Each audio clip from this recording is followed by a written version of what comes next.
but be a good person, spread the gospel, give people something to believe in, and just show that if you give your best, it's good enough.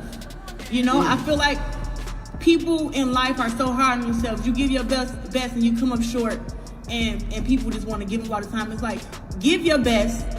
Don't worry about what outsiders who have not worked for nothing have to say, and focus on delivering your best. And that's all I've ever done, is give my best. In the middle of showcasing her situationship with Papoose, Claressa Shields ended up turning everything upside down.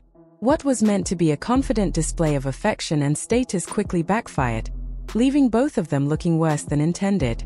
Instead of elevating her image, the entire scenario unraveled, and her reaction suggested she was just as shaken as everyone watching.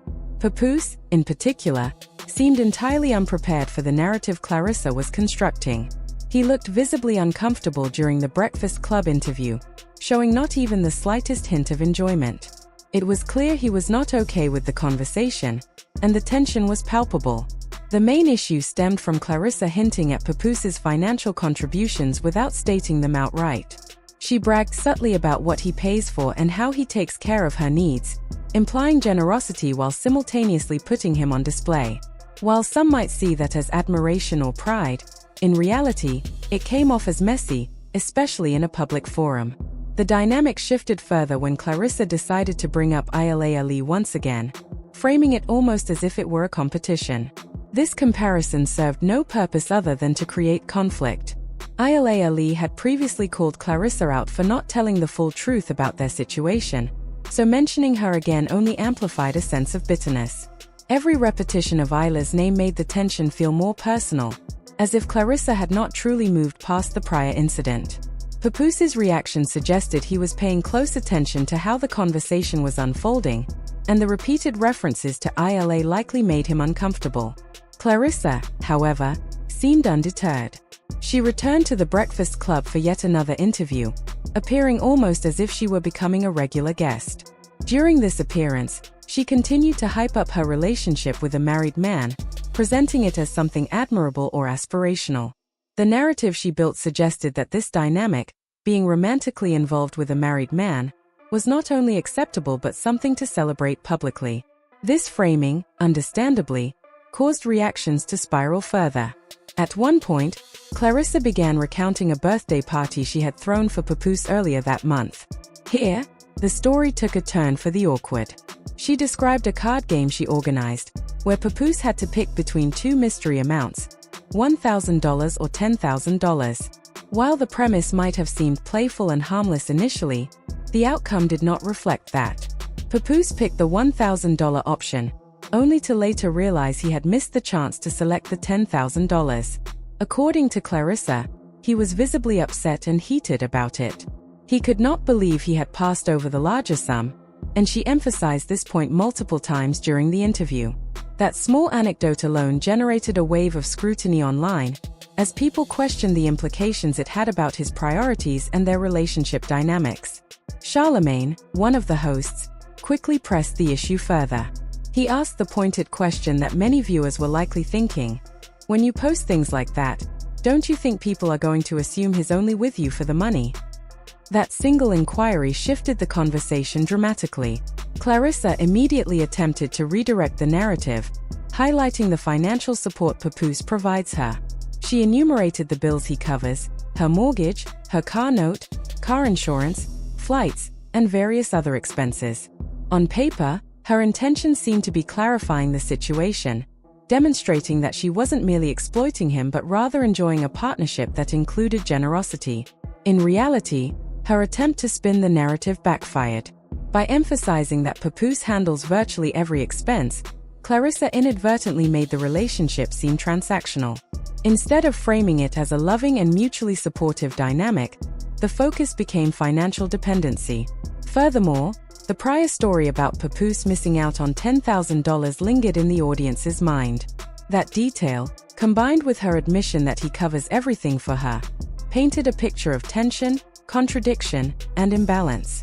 She appeared to be trying to control the optics, but in doing so, she only exposed more complexity in their relationship than she likely intended.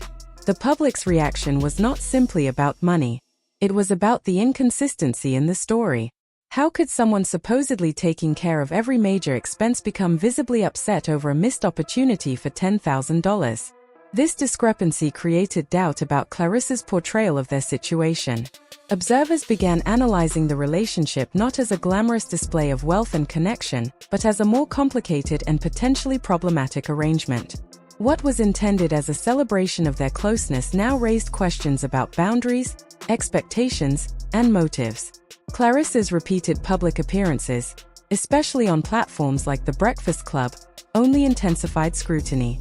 With every new interview, she reinforced the narrative of a lavishly funded lifestyle, which seemed increasingly at odds with the casual tension revealed in moments like the card game story. Her decision to repeatedly highlight Ali's name added further friction, suggesting that unresolved conflicts or comparisons were still influencing her perspective. The interplay of financial displays and personal references made the situation seem more like a performance than a genuine sharing of experiences. The larger implication of Claressa's actions is a lesson in public perception. When financial arrangements, private grievances, and relational nuances are broadcast without careful framing, even the most trivial anecdotes can become major talking points. Claressa's storytelling, full of energy and emotion, inadvertently created a scenario where Papoose's reactions, whether deliberate or subconscious, became central to the public's interpretation. Viewers were left parsing every gesture, tone, and comment, searching for meaning that may not have been intended. Unfortunately, the complexity of human relationships, when filtered through the lens of public scrutiny, often loses nuance, leaving only controversy and speculation. What is clear is that Claressa Shields' approach to showcasing her situationship with Papoose lacked subtlety. By combining financial revelations, repeated references to past conflicts with Ali, and anecdotal stories highlighting tension, she painted a picture that felt both dramatic and disjointed. Her attempts to control the narrative often produced the opposite effect, turning minor details into major talking points and fueling speculation about motives, priorities, and the true nature of their connection. Ultimately, the public spectacle revealed more about perception than reality, emphasizing how quickly private dynamics can become complicated when placed under a microscope. In the end, Claressa's actions illustrate the delicate balance of sharing personal life in a public forum. What begins as a confident, celebratory portrayal of a relationship can easily transform into scrutiny and controversy when details are misinterpreted or inadvertently magnified. Her storytelling, while intended to highlight admiration and closeness, instead revealed tension, financial dependence, and unresolved past conflicts. Papoose's visible discomfort, combined with the audience's critical reception, underscored how quickly narratives can shift when private life meets public exposure. And as always, the most innocuous-seeming anecdotes, like a simple card game with a financial twist, can spark widespread discussion, demonstrating that in the realm of celebrity relationships, perception often carries as much weight as reality. Be a good person, spread the gospel, give people something to believe in, and just show that if you give your best, it's good enough. I feel like people in life are so hard on themselves. You give your best and you come up short, and people just want to give up all the time. It's like, give your best. Don't worry about what outsiders who have not worked for nothing have to say, and focus on delivering your best. And that's all I've ever done, is give my best. And I have been okay with that. I gave my best in MMA and I lost the fight. I lost the fight in MMA, but I gave my best. And the only way I was able to live with that fight and that loss is because I know I gave my best in training camp. I gave my best in the fight. I had 8 stitches taken on my head 3 days before the fight. But hey, I gave my best. And if you give your best, and that's to anybody in here, if you give your best, whether you come up short or not, it's okay. Do it again, and maybe you'll come out on top the next time, but just don't quit. Giving your best is enough. That math is... When it comes to Claressa Shields' public display of her situationship with Papoose, things have clearly gone off the rails. What started as a confident showcase of a romantic connection quickly backfired, leaving both of them under intense scrutiny. Instead of boosting her image, the whole scenario cast doubt on their relationship and created tension that was impossible to ignore. Papoose, in particular, appeared visibly uncomfortable during the Breakfast Club interview, showing little to no enthusiasm. His reaction alone spoke volumes, highlighting the disconnect between what Claressa was presenting and what was actually happening behind the scenes. The main issue stemmed from Claressa hinting at Papoose's financial contributions without directly addressing them. She boasted about what he pays for and how he manages everything, framing it as a testament to their connection. While some might interpret this as admiration, the way it came across was far messier than she likely anticipated. The tension escalated when she brought up Ila Ali again, framing it almost as a comparison or competition. That mention seemed unnecessary and only fueled the perception of bitterness. Ila had previously called Claressa out for not sharing the full truth about their dynamic, so revisiting her name only intensified the situation. Every repetition of Ila's name made the tension feel personal, signaling that the past conflict was far from resolved. Papoose's body language suggested that he was acutely aware of how the conversation was unfolding. The repeated references to Ila likely made him uncomfortable, yet Claressa seemed undeterred. She returned to the Breakfast Club for yet another interview, almost as if she were becoming a regular fixture. During this appearance, she hyped her relationship with a married man, presenting it as something to celebrate. That framing, understandably, sparked backlash. Celebrating a union with someone still legally tied to another person challenges public norms, and that tension became the focal point of scrutiny. One particular anecdote further amplified the controversy. Claressa recounted a birthday party she had thrown for Papoose earlier in the month, involving a card game with two mystery amounts, $1,000 or $10,000. On the surface, the game seemed playful, but the outcome revealed underlying tension. Papoose selected the $1,000 option, only to realize he had passed over the $10,000 choice. Claressa described him as visibly upset, even heated, about the missed opportunity. That small detail alone raised eyebrows, prompting speculation about their dynamic and whether money played a larger role than the public was meant to see. Charlemagne, one of the hosts, pressed the issue further, asking, "When you post things like that, don't you think people are going to assume he's only with you for the money?" This question immediately shifted the conversation. Claressa attempted to redirect the narrative, emphasizing that Papoose covers her mortgage, car note, insurance, flights, and various other expenses. While the intention was likely to clarify, the effect was counterproductive. Highlighting financial dependence in a public forum inadvertently framed the relationship as transactional. The timing and detail of these revelations compounded the issue. How could someone covering virtually every expense become visibly upset over missing $10,000? That discrepancy undermined the image Claressa tried to project and fueled speculation. Observers began questioning the authenticity of the relationship. It wasn't just about money, it was about perception, consistency, and how private dynamics translate into public narratives. Claressa's repeated interviews and emphasis on Ila Ali's name amplified scrutiny, suggesting unresolved tension and a desire to control the story, even at the expense of accuracy. The broader context only worsened perceptions. Claressa's repeated public appearances, social media posts, and detailed recounting of events created a cycle. Highlight the relationship, receive scrutiny, attempt to clarify, and repeat. This pattern left the public questioning her motives and interpreting her confidence as forced or performative. The narrative of pride, her insistence on showing wealth, attention, and status, was particularly damaging. When pride becomes the central theme, it risks overshadowing authenticity and opens the door for criticism. Observers began connecting dots and pointing out inconsistencies, making the situation feel less like a story and more like a spectacle. The issue of separation versus divorce became another flashpoint. Claressa repeatedly blurred this line, presenting the relationship as one that exists outside the bounds of Papoose's current legal ties. Yet separation does not equal divorce, and public perception hinges on that distinction. While divorces can move swiftly for some public figures, the drawn-out nature of Papoose's legal status, reportedly over 2 years, stands out. Filing for divorce is one step, but it does not mean resolution has been reached.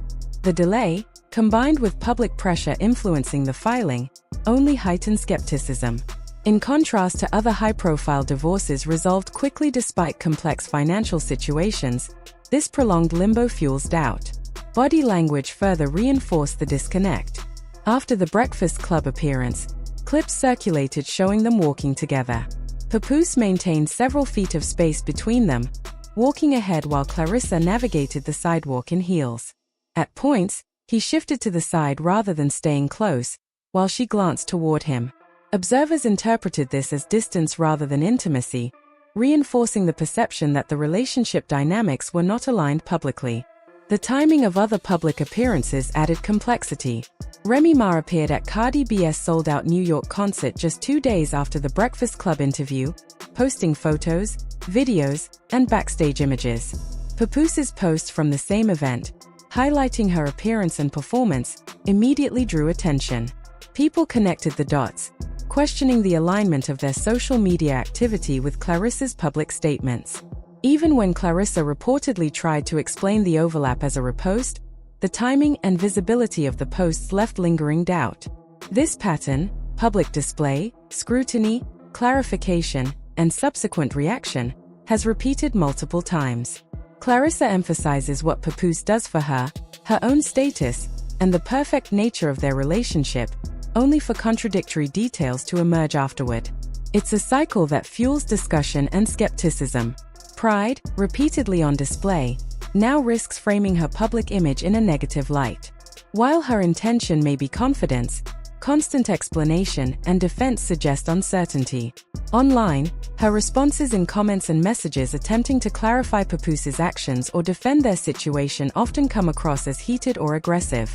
While she aims to control the narrative, these attempts often exacerbate confusion.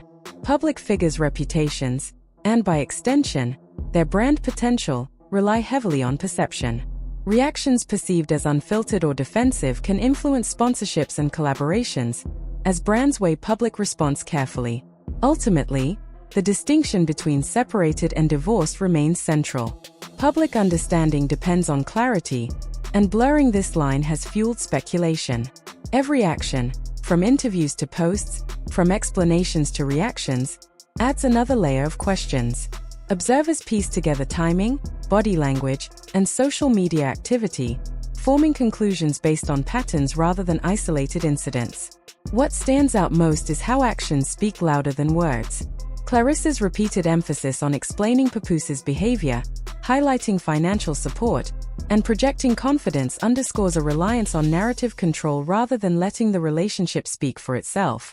Genuine security and stability often manifest quietly, through consistent behavior and mutual understanding, not through constant justification in the public eye. In the end, the story isn't about one interview or one anecdote, it's about the accumulation of details. Interviews, social media posts, body language, timing, and public commentary all weave together into a narrative that observers attempt to decode. Until the private and public realities align, speculation will continue. People will watch actions, notice inconsistencies, and question motives, regardless of claims made publicly. Claressa Shields' situation with Papoose exemplifies the delicate balance required when private relationships become public entertainment. Confidence can quickly be perceived as pride, financial transparency can be interpreted as transactional, and repeated justification can read as insecurity. Until clarity is achieved, through resolution, transparency, or consistent behavior, the public will continue to dissect, analyze, and debate. Every detail, from interviews to posts to body language, contributes to the perception that the story is incomplete, inconsistent, or even performative. The reality is clear. In the absence of resolution or coherent narrative, speculation will persist. Pride, public display, and inconsistency have created a cycle that reinforces itself, keeping attention fixed on both Claressa and Papoose. Every new detail, post, or explanation is scrutinized, feeding the ongoing conversation. Until private matters are handled decisively and transparently, the public discussion is unlikely to fade. Words alone cannot resolve this. Actions, timing, and consistency are the ultimate proof. And right now, those elements are precisely what make this situation a subject of continuous fascination and debate.